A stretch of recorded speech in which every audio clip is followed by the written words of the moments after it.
So guys, finally Apple iPhone 14 launch event is completed. If you didn't watch it, go and watch it now. Link in the description.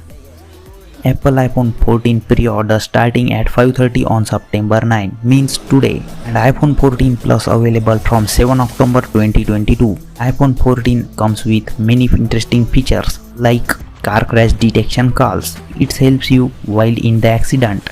iPhone will trigger emergency SOS if you didn't respond due to detecting the incident. A huge battery backup with up to 26 hours of playback on iPhone 14 Plus and up to 20 hours of video playback in the iPhone 14 with Super Retina XDR OLED display.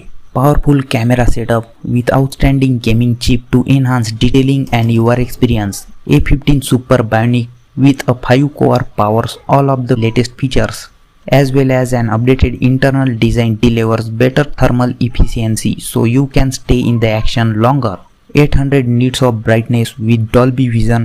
Body ratio is 6:1 and comes with iOS OS 16. Also with cinematic mode with stereo speakers. So make yourself ready and go for your expensive choice.